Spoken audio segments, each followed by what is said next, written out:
మిత్రులందరికీ నా నమస్కారము, శుభాభివందనాలు తెలుపుతూ నేను టీఆర్ఎస్ పార్టీ మాజీ జిల్లా సెక్రటరీ. నేను మాట్లాడేది ఏంటంటే, గత 17 నెలల క్రితం కాంగ్రెస్ ప్రభుత్వం గెలిచిన తర్వాత ఏదైతే ఈ ప్రజలు రాష్ట్ర వ్యాప్తంగా కానీ ఆర్మూర్ నియోజకవర్గంలో కానీ ప్రజలు అనేక రకాలుగా అనేక రంగాల్లో అల్లాడుతుంటే మా నియోజకవర్గ ఇన్ఛార్జి కానీ జీవన్ రెడ్డి గారు పత్తా లేకుండా తిరుగుతలేడు, రావట్లేదు. ఎందరో రైతులు గత వేసంగి సీజన్లో వర్షాలు పడి రోడ్లో ధాన్యం కొట్టుకుపోతున్నా కానీ కాంగ్రెస్ ప్రభుత్వము వాటిని కొనకుండా, వాటి కమిషన్ ఇవ్వకుండా గత 4-5 నెలలు అల్లాడుతున్నా కానీ మా నియోజకవర్గ ఇన్ఛార్జి పత్త లేకుండా పోయిండు. ఎందుకంటే కాంగ్రెస్ ప్రభుత్వం వచ్చి నుంచి అనేక రకాలైనటువంటి సమస్యలు ఉన్నాయి.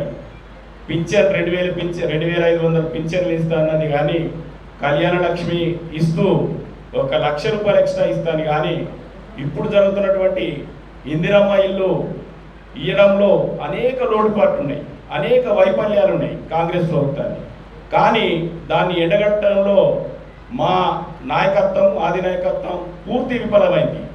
రెండోది ఏంటంటే, ఇక్కడ ఒక రాజ్యాంగేతర శక్తి ఈ గ్రామాల్లో తిరుగుతున్నది. నేను సూటిగా అడుగుతున్న రాజశేఖర రెడ్డిని, నువ్వెవరు? నీకే ఏ అథారిటీ?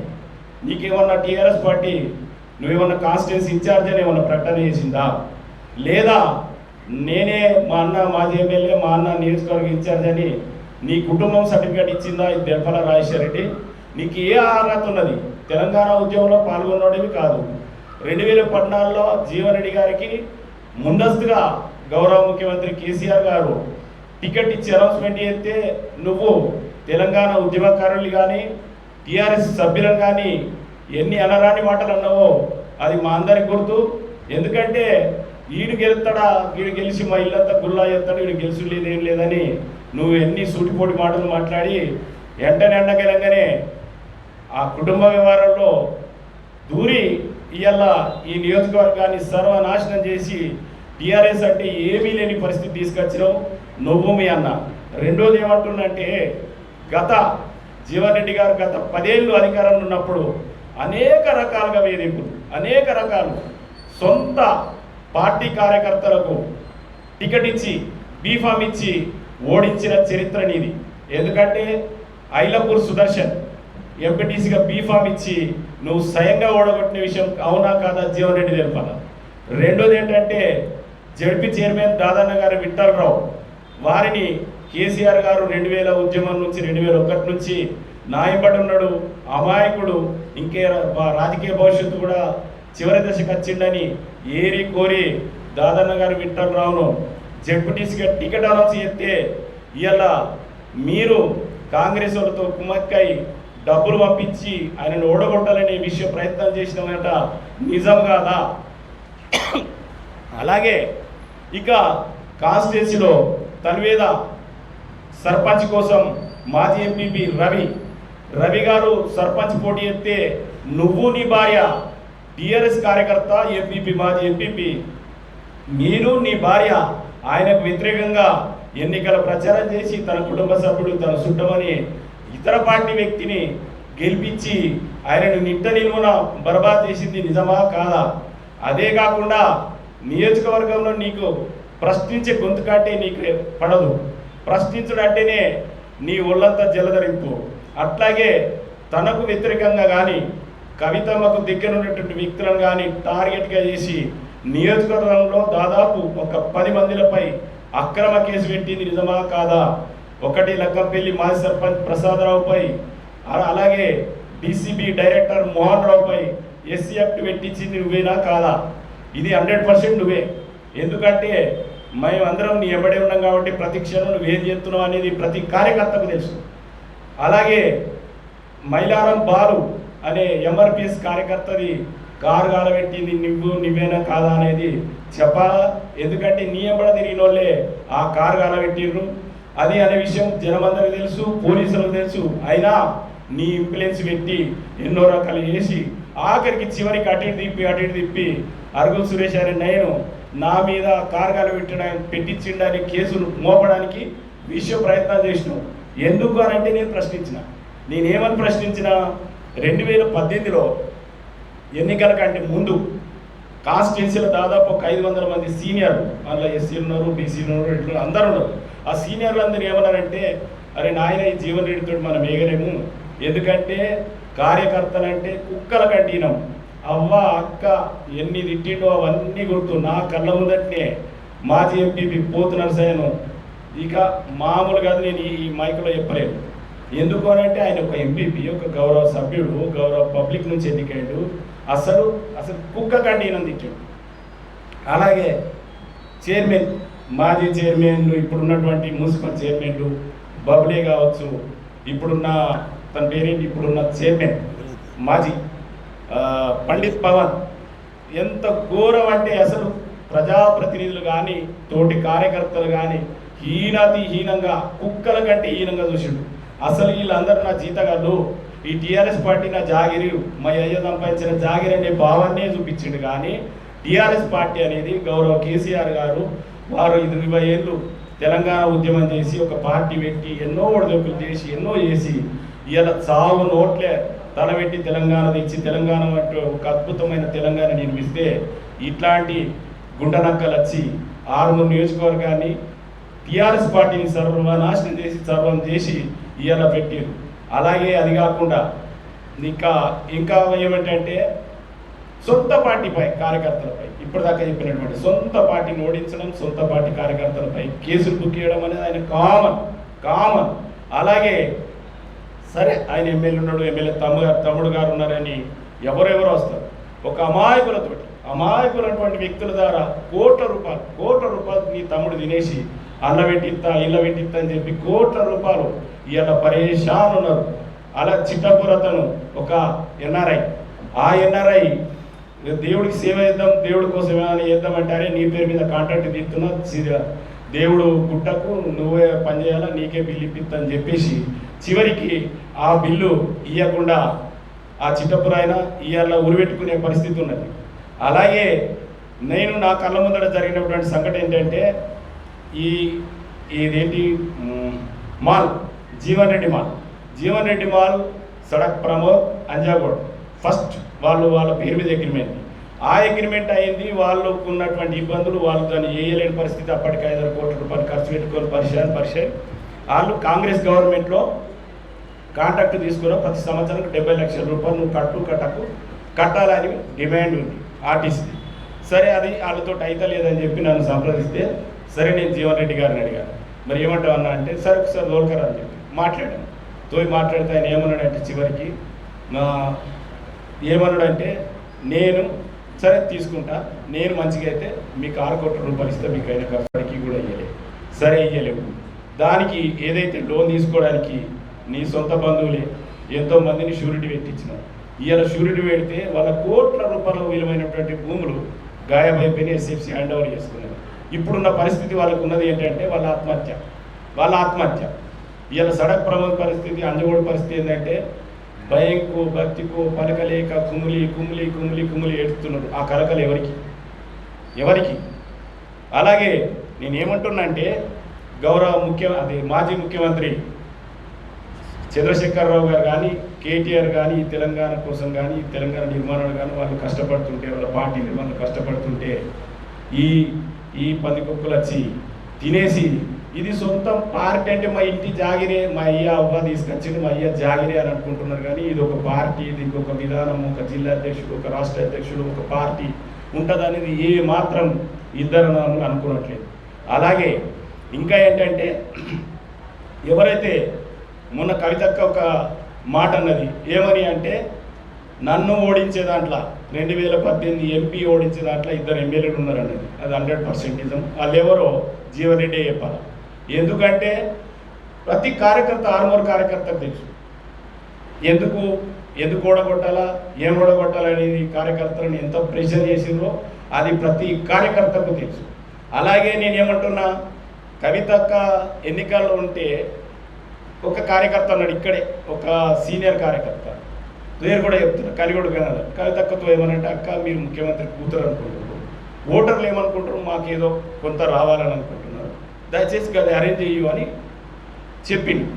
ఎప్పుడు రాత్రి 2 రాత్రి చెప్తే 3:30కి ఒక ఫోన్ వచ్చింది. అరే లంజవాడక, నేను ఇప్పటికే వెండిపెట్టి సచ్చిన, నీళ్ళని పెట్టరా, నా పేరు ఏంటి చెప్పినావు అని. ఇక బూతులు అంటే చెప్పు సారీ అంటే నేను ఏమంటున్నా అంటే, అది అయిపోయింది. నువ్వు కవితక్కను ఓడగొట్టే దాంట్లో ఉన్నావు అనేది జగమేరిన సత్యం. మీరు దావతం చేసుకున్నారని ప్రెస్లో రావడం సత్యం, ఇవన్నీ తథ్యం. రెండోది నేను ఏమంటున్నా అంటే, నువ్వు చిన్నప్పటి నుంచి మాకు తెలుసు, నీ చిన్ననాటి జీవితం జాంగపెట్లేంటో మాకు తెలుసు. అంత స్థాయిలో ఉండి, ఒక చిన్న స్థాయిలో ఉండి ఇలా వేల కోట్ల రూపాయలు ఎట్లా వచ్చినాయి, వేల కోట్ల రూపాయలు ఎట్లా వచ్చినాయి. రెండోది ఏమంటున్నంటే, కాన్స్టిట్యున్సీలో ఒక పేరున్నోడు, వాళ్ళ పేర్లు ఇంకా నేను తక్కువ చెప్తున్నాను, 2 కౌన్సిలర్, ఒక 2 కోట్లన్నర, ఒక కౌన్సిలర్ 70 లక్షలు, ఒక మున్సిపల్ చైర్మన్, మాజీ చైర్మన్ గారు ఆయన ఒక 2-3 కోట్లు, ఇట్లా దాదాపు కాన్స్టిట్యున్సీలో ఒక 20-25 కోట్ల రూపాయలు క్యాడర్ కార్యకర్తల దగ్గరికి వెళ్ళి దోసుకుంటుంది. వాళ్ళు ఇవాళ పరిస్థితి ఏంటి, వాళ్ళు ఇవాళ బిచ్చం పడుకునే పరిస్థితి, వాళ్ళ కుటుంబాలు ఏంటి, వాళ్ళు ఏంటి, వాళ్ళ స్థాయి ఏంటి. ఏదో అడిగిందని అప్పుడు కొన్ని ఎమ్మెల్యే గారు అడిగేది నీకు ఇస్తే నువ్వేం చేసినావు, సున్నా పెట్టినావు. అందుకే ఆ భయంకే నువ్వు ఆర్మూర్ కాన్స్టిట్యున్సీ రావట్లేదు, పట్టించుకోకపోతే ఏది పరిస్థితి. రేపు స్థానిక ఎన్నికలు వస్తున్నాయి, ఆ ఎన్నికల్లో మాలాంటి కార్యకర్తల పరిస్థితి ఏంది. మళ్ళీ కవితక్కతో ఎవరైతే మంచి సంబంధాలు ఉన్నాయో వారందరినీ తొక్కిపడేసాడు. ఉదాహరణకు మాకులూరు జెడ్పీటీసీ, మాజీ జెడ్పీటీసీ నాయక్ ఓకే, సుదర్శన్, ఐలాపూర్ సుదర్శన్, మోహన్ రావు, లక్కంపల్లి మోహన్ రావు, ప్రసాద్ రావు, నూకా విజయ్, దశరథ్ అన్న, అరుగుల్ సురేష్, కొక్కెర భూమతి అనుకోండి. ఇట్లా నియోజకవర్గంలో ఎవరైతే ఆమెతో సంబంధం ఉన్నది కొంత, సరే అధినేత కేసీఆర్ గారి కూతురని, మన టీఆర్ఎస్ కదా, మంది పార్టీ కాదు కదా, ఇతర పార్టీ కాంగ్రెస్ వాళ్ళతోటో బీజేపీలతోటో ఇంకోతోటో దోస్తాని చేసిర్రు, మాట మాట్లాడంటే దానికి ఏదైనా శిక్షించాల్సి. ఆమె దగ్గరకు పోతే కూడా తిట్లే కాదు, ఉంటా కేసులు, గాడేంద్రాలు అదే కొడుకు అని మాట్లాడు. మళ్ళీ కార్యకర్తలంటే గడ్డి పూసతో సమానం, జీతగొడతో సమానం. మౌలన్న వచ్చి పలానా సురేష్ ఎందుకు వస్తున్నాడు, గాడేంద్ర కొడుకు 2 ఇట్లా ప్రతి కార్యకర్తలు ఈ విషయాలన్నీ కూడా 2018లో మేము ఒక 2000 దాదాపు 500 మందిని అరుగుళ్ళు ఫంక్షన్ హాల్లో సమావేశమై మనం మూకుమాడి రాజీనామా చేద్దామని టీఆర్ఎస్కి మూకుమాడి రాజీనామా అయితే నేనే అన్నా, అరే వద్దు భయ్, వద్దు, బాగోదు, ఎందుకంటే టీఆర్ఎస్ గెలుస్తుంది. సరే ఈ మాటగా మనం పిలిచి పనిచేద్దాం, టీఆర్ఎస్కు జీవన్ రెడ్డి గారికి చెప్పుదాం, కార్యకర్తలను తిట్టద్దు, గౌరవించాలా, వాళ్ళకి ఏదైనా అవసరాలు ఉంటే ఏదైనా పనే, ఎవరికి డబ్బు ఇవ్వట్లేదు, ఏమి అవసరాలు ఉంటే మీరు పనిచేయాలా. నీ తమ్ముడు పెత్తనం ఏంది, నీ తమ్ముడు ఏంటంటే పోలీస్ స్టేషన్ పోవాలంటే ఎంతీకారం అంటే రాజ్యంగా ఇతర శక్తి అయితే పోలీస్ స్టేషన్ ఒక ఎంపీపీ జెడ్పీటీసీ సర్పంచ్ పోవాలంటే రాజశేఖర్ రెడ్డి అడగాలి. అరే ఇది ఏడున్నాం మనం, ఏమైనా పాకిస్తాన్ ఉన్నామా, ఆఫ్ఘనిస్తాన్ ఉన్నామా? అరే ఎంపీపీ ఎంఆర్ఓ ఆఫీస్ పోవాలంటే ఆయన అడగకపోతే పోయేది లేదు, పని అయ్యేది లేదు. మున్సిపాలిటీలో చైర్మన్లు ఉన్నారు, వాళ్ళు ప్రజల నుంచి ఎన్నికయ్యారు, 10 రూపాయలు ఖర్చులు పెట్టుకున్నారు, వాళ్ళది ఒక్కటి నడిచేది లేదు. కమిషనర్ నీకు పుట్ల, అటెండర్ కాక స్టాఫ్ అంతా నీకు పుట్లో, నువ్వు బెదిరియాలా, బ్లాక్ మెయిల్ చేయరా, వాడికి పని. మరి వాళ్ళు ఎట్లా బతకాలా, ఎట్లా ప్రజలకు సేవ అయ్యాలా? అది సరే. అది తర్వాత మేము ఒకటే చెప్పినాం, జీవన్ రెడ్డి గారు వచ్చారు ఆ మీటింగ్. జీవన్ రెడ్డి గారు మీ ప్రవర్తన మార్చండి, కార్యకర్తలను గౌరవించండి, బూతులు తింటకండి. ఎందుకంటే త్యాగాలు ఇలా చాలామంది కూడా 2001 నుంచి 2013 నుంచి 14 నుంచి తెలంగాణ ఉద్యమంలో పనిచేసి టీఆర్ఎస్లో వచ్చారు. వాళ్ళందరూ కనీసం గౌరవం ఉండాలి కదా, వాళ్ళకి పని కాకుండా గౌరవం ఉండాలని చెప్పినాం. గౌరవం లేదు, ఏం లేదు, మీరు ఉంటూరు పోతే ప్రతిదీ అబద్ధాలే, నీకు ఇది చేస్తారని వెంటనే. అయితే దాంట్లో భాగంగానే ఆ మీటింగ్ ఏదైతే తీవ్రమైన రివోల్ట్ అయితే నేను ఆపి లాస్ట్ కవితక్క జోక్యం చేసుకొని కవితక్క అందరికీ నిజామాబాద్ వినిపించి, సరే మేము చెప్పినాం ఆయన ప్రవర్తన ఇట్లుంది అక్క, ఈయన అయితే పనికిరాడు. సరే ఇప్పటికి మీరు ఏమంటారంటే నామకం చూడండి, నేను కేసీఆర్ గారికి చెప్తా, ఈయన ప్రవర్తన, ఈయన కూడా నాకు తెలుసు. మీకంటే ఎక్కువ నేను బాధపడుతున్నానయ్యా. నేను కాన్స్టిట్యూన్సీకి రానంటే కేసీఆర్ గారికి ఏమని కంప్లైంట్ చేస్తున్నారు, 200కు 500కు ఇనాగ్రేషన్ చేయడానికి వస్తున్నది, మా ఇజ్జత్ తీసేస్తున్నది అని అంటే ఇక నాకేం జరిగిందో పైకి నాకు ఇక నేను చెప్పలేకపోతున్నా, నేను ఫిర్వి నేను చెప్తా అని చెప్పి ఆమె చెప్పింది. అందులో భాగంగానే అది నియోజకవర్గ కార్యకర్తలంతా నా ఆధ్వర్యంలో మీటింగ్ జరిగిందనే అక్కస్తోటి ఆయన ఎన్నికల్ని దాటగొట్టుకొని క్షేమపణ చెప్పిండు. మా కార్యకర్తలంతా క్షేమపణ చెప్పి నేను ఇక్కడ నుంచి మీ అందరినీ మంచి చెప్తా, తిట్టా చెయ్య అని అన్నాడా. ఎన్నికలు అయిపోయినాయి, నెక్స్ట్ జెడ్పీటీసీ వచ్చింది వితిన్ 2 monthsలో. ఇక ఏమైంది, ఎస్సీ రిజర్వ్డ్ కదా, ఫస్ట్ నేను ఆస్పిరెంట్, ఆయనకు తెలుసు ఈడే కరెక్ట్ అని. కానీ ఏమైండు, మనసులో పెట్టుకుని నాకు టికెట్ ఇవ్వలే. టికెట్ ఇవ్వకపోయినా ఆ రోజు అన్న ఒకటే, సరే నేను ప్రజల నుంచి గెలాలని నాకు ఒక షోక్ బరాబర్. కానీ నాది చిన్నది, కానీ నేను చాలా బాధపడ్డా, బాగా కలకల అయింది నాకు. కానీ ఏదో ఒక రోజు నా ముందర గొడవ ఎడతామని చెప్పిన బరాబరి మొన్న ఏడ్చిండు, ఏడంగానే ఓడిపోగానే ఏడ్చిండు. ఇవన్నీ ఎందుకు, ఇవన్నీ ఏమైపోయినాయంటే మళ్ళీ కొన్ని గ్రామాలు గుట్టలే మాయం చేసేసి, ఇసపల్లి గ్రామంకి ఎన్నికల ముందుకు అయితే అవో గుట్టలు తీసుకోడు వచ్చారు, గుట్టలు మాయం, అంకాపూర్ గుట్టలు మాయం, ఆర్మూర్ సిద్ధరగుట్ట ఎదురున్న గుట్ట మాయం, ఇట్లా పెరికిట్ కొటారమూరులో భూములు మాయం, సర్కారు భూములలో నీ ప్రియమైనటువంటి అక్క భర్త కొరికాకు శ్రీనివాసరెడ్డి పుట్నాలు అమ్ముతున్నాడు, ఎక్కడో సరే నెంబర్ తెస్తున్నాడు, ఇది చూపిస్తుండు ప్రభుత్వం భూమిని పుట్నాలు అమ్మినట్టు అమ్మెత్తున్నాడు. అంటే మీకు ఎన్ని కోట్లు కాల, ఇంకెన్ని రోజులు దాహం. నేనేమంటున్నంటే గౌరవ కేసీఆర్ కానీ కేటీఆర్ గారికి విన్నపం ఏమంటే జరగనున్నాయని కూడా మాకు తెలుస్తుంది, రైట్. ఇంకోటి ఏమంటున్నంటే ఇప్పుడు ఇక్కడ ఏం చేసినాం, ఈ కాన్స్టిట్యున్సీ మొత్తం సర్వనాశనం చేసినాం. ఎక్కడైతే కాన్స్టిట్యున్సీలో తెలంగాణ ఉద్యమకారులు కానీ, టీఆర్ఎస్ పార్టీ సీనియర్ కార్యకర్తలు కానీ, టీఆర్ఎస్ పార్టీ కార్యకర్తలు కానీ గత 18 నెలల నుంచి ధైర్యం చెప్పేటోడు లేడు, మనో ధైర్యం ఇచ్చేటోడు లేడు, నేనున్నాను చెప్పేటోడు లేడు. ఇవన్నిటి వల్ల ఏమవుతున్నది, కార్యకర్తల నిరుత్సాహం వచ్చింది, నిస్తేజం వచ్చింది. ఎందుకు, రేపు ఎంపీటీసీ జెడ్పీటీసీలు వస్తున్నాయి, ఎవరిని చూసి ఓటేయాలా? ప్రజలైతే నియోజకవర్గ ప్రజలు ఏమంటున్నారు క్లియర్, మేము జీవన్ రెడ్డిని చూస్తే ఓటేయము. 23లో చెప్పింది అదే, ఇప్పుడు కూడా చెప్పింది, మాకు కేసీఆర్ ఇష్టం. ఇప్పుడు ఇవాళ తెలంగాణ వ్యాప్తంగా కేసీఆర్ అంటే ప్రజలకు కొంత అభిమానం పెరిగింది, కేసీఆర్ క్రేజీ పెరిగింది, టీఆర్ఎస్ క్రేజీ పెరిగింది. ఎందుకు అంటే కాంగ్రెస్ వైఫల్యాల వల్ల, ఏదైతే ఇచ్చినటువంటి హామీలన్నీ కూడా ఫెయిల్ వల్ల పెరిగింది. కానీ ఇక్కడ ఏమున్నది, ఇక్కడ ఏమీ లేదు, నిస్తేజం ఉన్నటువంటి. కాబట్టి నేనేమంటున్నా అంటే ఆదినాయకత్వం ఇమ్మీడియట్ ఇట్లాంటి అరాచకవాదులను, ఏదైతే కబ్జాకోరులను, ఏదైతే ప్రజల్ని కార్యకర్తలను కేసులు వేసినాను, ప్రజల్ని దోపిడీ చేసినాను, భూములు గుంజుకున్నాడు, జాగాలు గుంజుకున్నాడు, వీళ్ళని తక్షణం పక్క జరిపితే బ్రహ్మాండమైన కేసీఆర్ గారి పార్టీకి, ఇలా టీఆర్ఎస్ పార్టీకి బ్రహ్మాండమైన అవకాశాలు ఉంటాయి. రేపు జడ్పీటీసీలు ఎంపీటీసీలే కానీ దేంట్లైనా కానీ దీటికి పోగలటువంటి శక్తి క్యాడర్లో ఉన్నది. కేవలం జీవన్ రెడ్డి ప్రవర్తనపై చాలామంది సైలెన్స్ అయిపోయారు. సైలెన్స్ అయితే మాత్రం రేపటి ఎన్నికల్లో మాత్రం వాళ్ళు గెలిచి ప్రసక్తే లేదు, పరిస్థితి లేదు.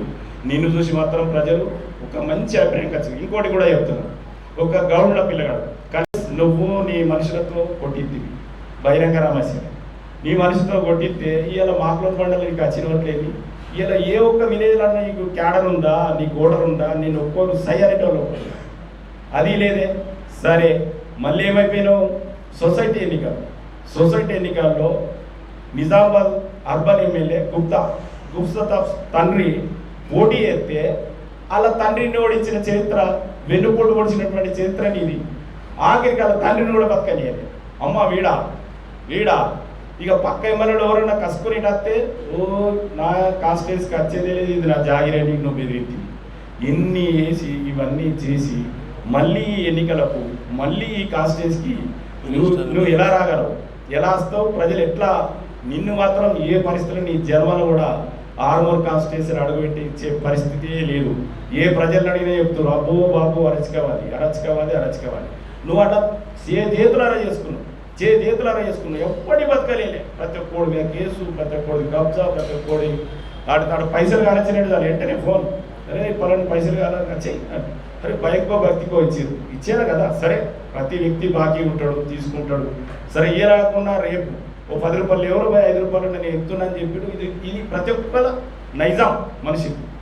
ఎందుకంటే మరొకసారి కూడా గౌరవ కేసీఆర్ గారికి, గౌరవ కేటీఆర్ గారికి నేను విజ్ఞప్తి చేస్తున్నది ఒకటే, ఇలాంటి అరాచకవాదులు ఈ నియోజకవర్గాలు వద్దు. ఎందుకు అంటే ఈయన చేసిన అన్నీ కూడా మేము ముందుంచిన, ఇంకా ఈ వీక్లో 2వ వీక్లో మళ్ళీ ఇంకో విషయం కూడా చెప్తున్నాడు. ఈనాడు అశోక్ ఆయన ఈనాడులో పనిచేస్తున్న క్రమంలో ఆయన ఏమన్నాడు, సిద్ధలగుట్టపై ఏదైతే రోడ్డు నిర్మాణం ఉన్నదో దాతల సాయంతో రోడ్డు నిర్మాణం అని ఒక వార్త రాశాడు.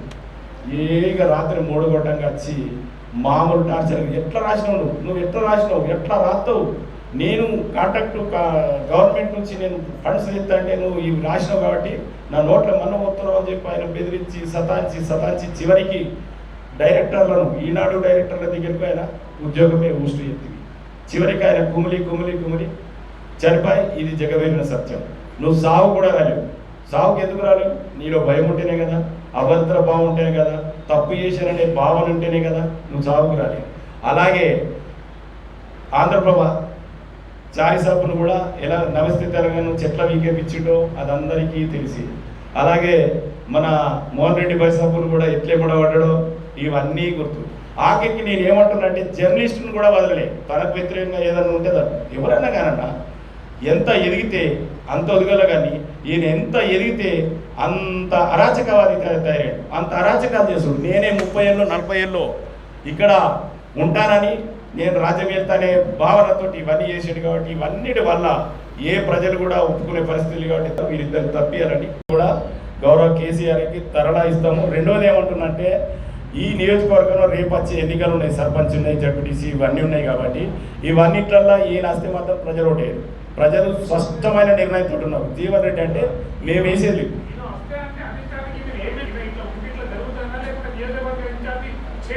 చేంజ్ చేయాలంటున్నాం, నియోజకవర్గం చేంజ్ చేయాలా. రెండోది ఎందుకు చేంజ్ చేయాలంటున్నాం, అరాచకవాది కాబట్టి, కబ్జాకోరు కాబట్టి, క్యాడర్ను మామూలు బూతులు కాదు, క్యాడర్ మీద కేసులు కాదు, ఇవన్నీ ప్రజలందరికీ తెలుసు. కాబట్టి ప్రజలందరూ ఒక అభిప్రాయంతో ఉన్నారు. కాబట్టి ఇట్లాంటి దుర్మార్గుడు వద్దు, నియోజకవర్గానికి వద్దు. రేపు ఇంకో రెండోది ఏమంటున్నంటే నియోజకవర్గం కానీ రాష్ట్రంలో కానీ కొంత బీసీ వాదం కూడా పెరుగుతుంది. అవన్నా కాదన్నా బీసీ వాదం పెరుగుతుంది. అది కూడా ఆయనకు మైనస్. ఆయన అరాచకవాదంతో పాటు బీసీ వాదం కూడా పెరుగుతున్నది. కాబట్టి ఈయన వద్దు అనేది మా ఫస్ట్ డిమాండ్ క్యాడర్గా. ఈయన తీసేస్తేనే ఇక్కడ ఏదైనా టీఆర్ఎస్ బాగుపడుతుంది. అనేది కేసీఆర్ గారిని కోరుతున్నాం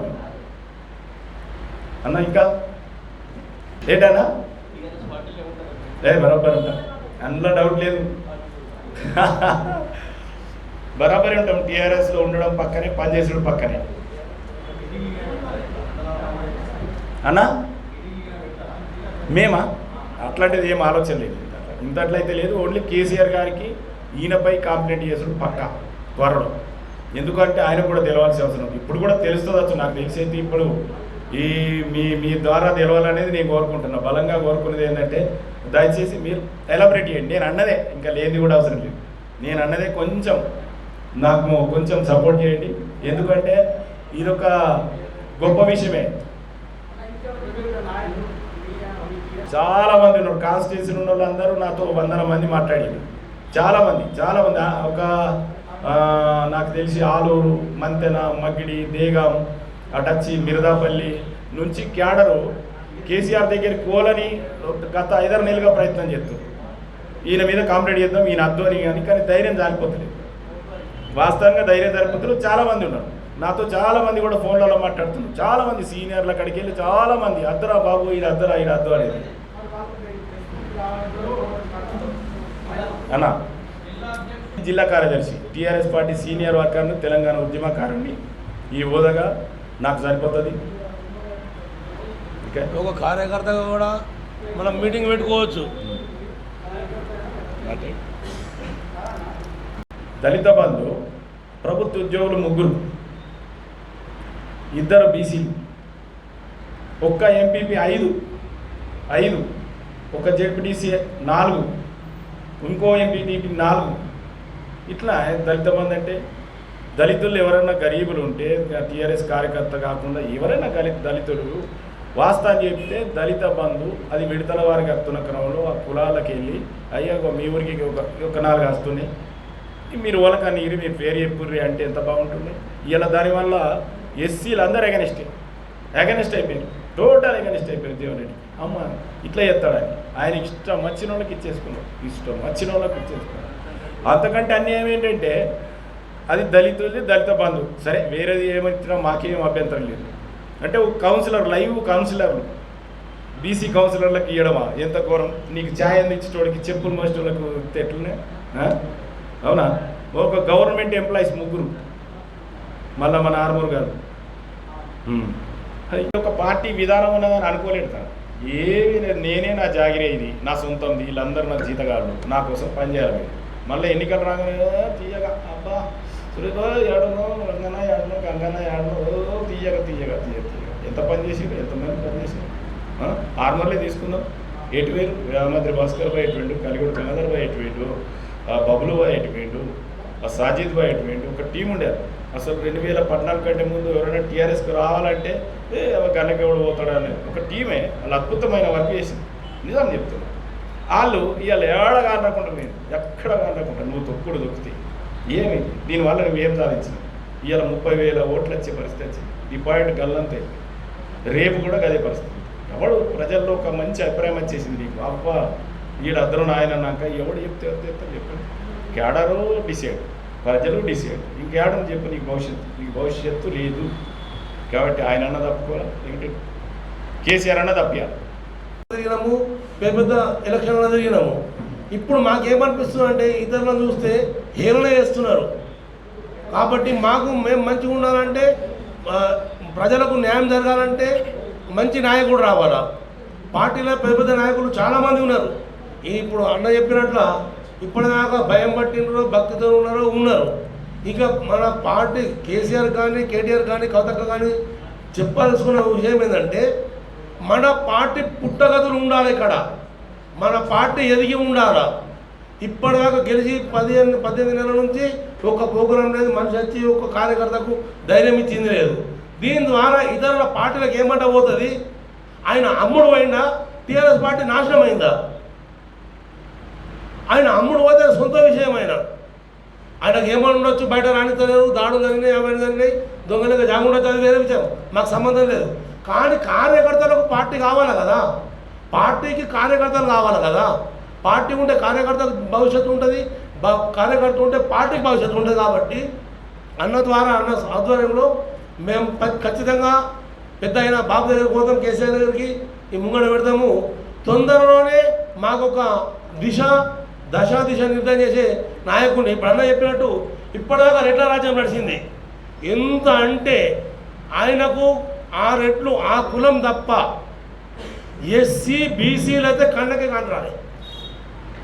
ఆ కులం ఆయన కులం గురుడు కాపు వాళ్ళు తప్ప ఏ ఎస్సీ, నాలాంటి ఎస్సీ, అన్నలాంటి ఎస్సీలు కానీ బీసీలు కానీ ఎదిగిన లోలు ఉన్నారు. ఇప్పుడు ఒక్కటే చెప్తున్నాము, కంపల్సరీ ఈసారి ఈ దఫ కంపల్సరీ బీసీ బిడ్డకే ఇన్ఛార్జ్ చేయాలా. బీసీ బిడ్డకి మేము మద్దతు అని చెప్పి మేము కోరుకుంటున్నాం. చెప్పాల్సింది అసలు నేను చెప్పలేకపోయినా, వాస్తవానికి ఈ సెకండ్ టర్మ్ జీవన్ రెడ్డి గారి టర్మ్లో కార్యకర్తలందరినీ గుద్ద మీద అనేసి పంపించేసిండు. మంచి మీద కేసులు కథలు కార్యక్రమం చేసి ఆర్మూర్లో ఉన్న పట్టపై ప్రవేశికులు వెంబడేసుకొని అనేక పంచాలు, అనేక మంది బెదిరింపు. ఇవాళ మైరాల వారి కారు ఎవరి కాలబెట్టిలో ప్రజలందరూ చెప్తారు. ఎందుకు అంటే ప్రత్యక్షంగా చూసిన వాళ్ళు 100 మంది చెప్పారు, పలానా వాళ్ళు వచ్చారు కాలబెట్టారు. నేను ఎందుకు పదే అంటున్నా అంటే, మరి నువ్వెవరు పోయి ఇంకా కాలబెట్టుడు ఏంది, ఏదైనా ఉంటే తప్పుంటే కేసీ అవునా. అదే తర్వాత రౌడీ షీటర్లు పోలీసులను చూడగానే గత అనుకుతారు జనరల్. వాళ్ళు ఈ రౌడీ షీటర్లు 10 మంది రౌడీ షీటర్లు పోలీస్ స్టేషన్ పోయి కారు మీద కాలేసుకొని పోలీసులు సపర్యాలు చేస్తే పంచాయతీలు అరే బాబురే నీకేదైనా అవసరం ఉన్నది వాళ్ళని దండాలని వెంటనే నెలకు పురమాయిస్తూ తన్నుడు కారగారు నడిపించు, ఇది నువ్వు చేసినటువంటి చేయ. కాబట్టి ఇది గత పోలీసులు అయితే కుమిలిపోయి వాళ్ళ రక్తం కళ్ళలో రక్తం వచ్చింది. అబ్బాయి కొడుకు కీలకు మేము సపర్యాలు చేసినాలేదు. కానీ ఈయన ప్రెషర్ చేసి వాడు పన్నులంతా కూర్చున్నాడు, వాడు పన్నులంతా పంచింది. ఇగో ఇది చేసినటువంటి ఆయన చర్య. ఇవన్నిటి వల్ల ఏ వ్యక్తి కూడా ఆయన ఒప్పుకునే పరిస్థితి. Thank you very much. Sorry, thank you.